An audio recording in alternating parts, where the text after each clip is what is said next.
yet cool preparations, the changeful exaltations and depressions of those 4 years, north and south, the convulsive memories, let but a word, a broken sentence serve to recall them. The clues already quite vanished, like some old dream, and yet the list significant enough to soldiers,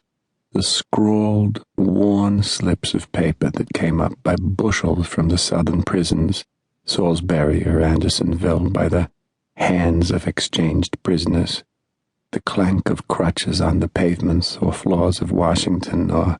up and down the stairs of the paymaster's offices, the grand review of homebound veterans at the close of the war, cheerily marching day after day by the president's house, one brigade succeeding another until it seemed as if they would never end. The strange squads of southern deserters, escapees I called them.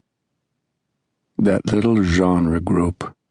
unwrecked amid the mighty whirl, I remember passing in a hospital corner, of a dying Irish boy, a Catholic priest, and an improvised altar. 4 years compressing centuries of native passion, first-class pictures, tempests of life and death,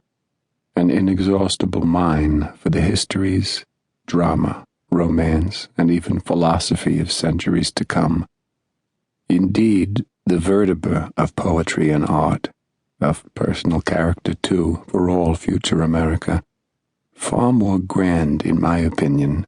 to the hands capable of it, than Homer's Siege of Troy,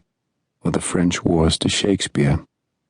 And looking over all in my remembrance, the tall form of President Lincoln, with his face of deep-cut lines, with the large, kind, canny eyes, the complexion of dark brown, and the tinge of weird melancholy saturating all. More and more in my recollections of that period, and through its varied, multitudinous oceans and murky whirls, appear the central resolution and sternness of the bulk of the average American people, animated in soul by a definite purpose, though sweeping and fluid as some great storm, the common people, emblemized in thousands of specimens of first-class heroism, steadily accumulating. No regiment, no company, hardly a file of men, north or south, the last 3 years without such first-class specimens. I know not how it may have been, or may be to others. To me, the main interest of the war I found, and still on recollection find, in those specimens,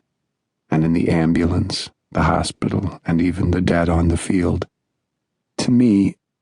the points illustrating the latent personal character and eligibilities of these states, in the 2 or 3 millions of American young and middle-aged men, north and south,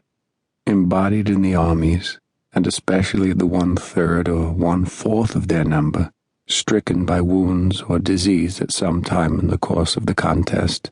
were of more significance even than the political interests involved, as so much of a race depends on what it thinks of death and how it stands personal anguish and sickness, as in the glints of emotions under emergencies and the indirect traits and asides in Plutarch, etc., we get far profounder clues to the antique world than all its more formal history.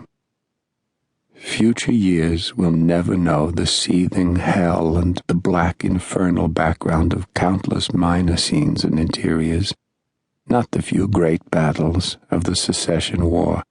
and it is best they should not. In the mushy influences of current times, the fervid atmosphere and typical events of those years are in danger of being totally forgotten. I have at night watched by the side of a sick man in the hospital, one who could not live many hours.